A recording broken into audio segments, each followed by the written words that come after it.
As Christian churches around the world celebrate Christian Unity Week during the season of Pentecost, we thank God for the birth and the growth of the ecumenical movement over the past century. The materials for the 2020 Week of Prayer were prepared by the Christian churches in Malta, which celebrate the feast of the shipwreck of St. Paul, marking and giving thanks for the arrival of the Christian faith on the island of Malta. And so the reading from the Acts of the Apostles used for the feast is the text chosen for this year's celebration. And so this morning, I invite you, my dear viewers, to reflect with me on this year's theme, showing unusual kindness, with an emphasis on the ministry of reconciliation. Join me in prayer. Let us pray. Your word, O God, is a lamp unto our feet and a light unto our pathway.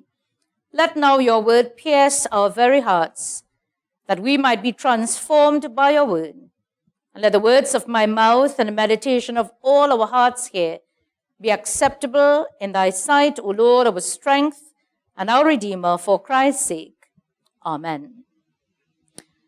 My dear friends, when we think about the world in which we live, the one descriptive word that may leap forth in our minds is the word division. Just one quick glance at the newspaper reveals that nations are divided against nations. The rift that greed has brought between labor and management, and the anger and distrust we see from time to time between the two major races in our country. Albeit we have pledged our lives to God to create and practice equality for every color, creed, race, and religion. Nevertheless, our own nation is split into hundreds of shattered fragments due to the political climate, especially when an election draws near. I suppose it is not too shocking to see all the division in our world and even in our beloved country of Trinidad and Tobago, because we have come to expect it as part of the secular life. But you know what? It becomes even more disturbing and shocking when we think about the division, separation, and strife that exist in the church universally and locally. Today, the universal church is divided because there are some Christians who think they are spiritually superior to other Christians. And there are some Christian denominations which actually believe that if we do not belong to their church, we will never get to heaven. And so, because of this spiritual snobbery and myopia, many Christians will have little to do with the likes of each other. How sad. But it took both Jesus and St. Paul the Apostle pains to get the message of unity and reconciliation across to the people of their time. And that problem somehow still exists today in the 21st century. But as we look at our scripture lesson taken from Acts of the Apostles, chapter 27 following, the story begins with St. Paul the Apostle being taken to Rome as a prisoner. Paul is in chains, but even in what turns out to be a perilous journey, the mission of God continues through him. The passengers on the boat are at the mercy of the forces of the seas beneath them and the powerful tempest that rages about them. And you know, friends, these forces take them into unknown territory where they are lost and without hope. It is evident that the 276 people on board the ship are divided into distinct groups. The centurion and his soldiers have power and authority, but are dependent on the skill and experience of the sailors on board. Although all are afraid and vulnerable, the prisoners in chains are the most vulnerable of all. As the story unfolds, my dear sisters and brothers, we can see that under pressure and in fear for their lives, we see distrust and superstition widening the divisions between the different groups. Having been thrown together in the same boat, they arrive at the same destination, where their human unity is disclosed in the hospitality they receive from the people on the island of Malta. And as they gather around the fire, surrounded by a people who neither know or understood them, differences of power and status fall away. And so the 276 persons are no longer at the mercy of indifferent forces, but embraced by God's loving providence, made present through a people who showed them unusual kindness. What an amazing encounter. What a beautiful expression of love and unity. Remarkably, however, Paul stands out as an instrument of peace and reconciliation in a time of turmoil and tribulation. St. Paul knows that his life is not governed by forces indifferent to his fate, but rather is held in the hands of Almighty God, to whom he belongs and whom he worships. Because of this faith, St. Paul is confident that he will stand before the emperor in Rome. And in the strength of this faith, he can stand before his fellow travelers and give thanks to Almighty God. So following Paul's example, all the people together, though different, they share bread, united in a new hope and trusting in his words. Everyone, the Bible says, is encouraged. Today, friends, in our search for Christian unity, surrendering ourselves to God will demand letting go of many things to which we are deeply attached, things that hinder us from bringing about unity and reconciliation. And what matters to God is the salvation of all of God's people. Today, many people are facing the same terrors on the same seas in Paul's time.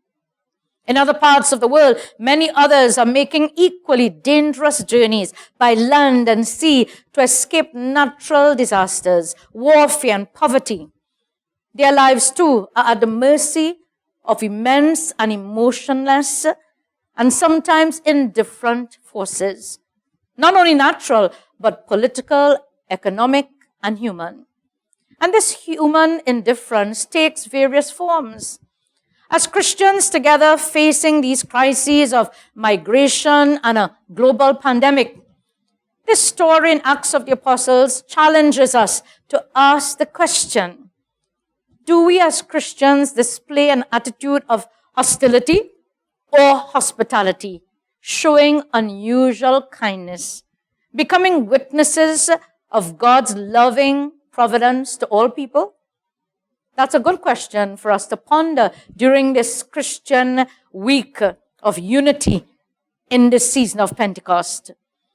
And so hospitality is a much needed virtue in our search for Christian unity. It is a practice that calls us to a greater generosity to those who are in need. The people who showed unusual kindness to Paul and his companions did not yet know Jesus Christ.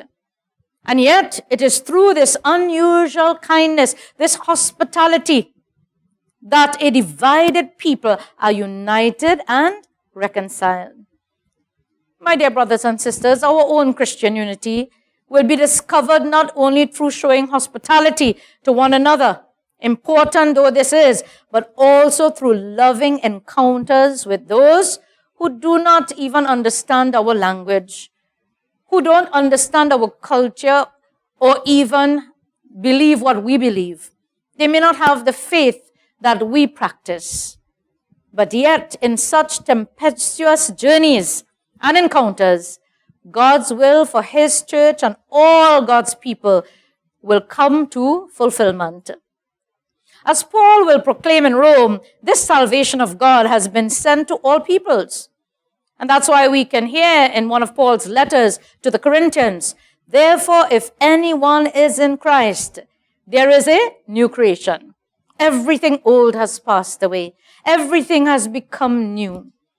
All this is from God, who reconciled us to himself through Christ and has given us the ministry of reconciliation.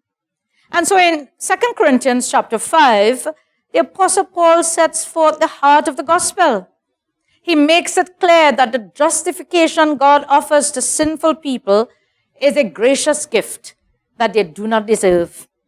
Women and men like you and me owe our salvation solely to the grace of God. Nothing that we can do, but only the grace of God. And so this insight is basic to the Christian faith. It is included here, but Paul goes past the idea of legal acquittal, which justification expresses, to say that the grace of God effects a vital personal relationship to God and an inner transformation. And so, friends, the way we relate and treat each other will say more to the world at large than any fundraising projects or any activities the church can ever have. You see, human efforts to produce reconciliation and unity among women and men by means of conventions and conferences and negotiations and agreements are to be encouraged and commended. But the unity of which Jesus and Paul speak in the Bible is not the effort of any human effort. Rather, it is the unity which is produced by the power of the Holy Spirit.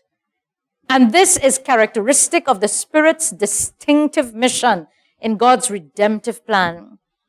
My brothers and sisters, in this atomic age, when the sands of time are rapidly running out, surely we should begin to take more seriously this ministry of reconciliation and this act of unusual kindness. Even when we feel people do not deserve it, we should give it. We should encourage reconciliation. Unfortunately, throughout the ages, we have accumulated quite a bit of baggage consisting of mutual distrust and bitterness and suspicion.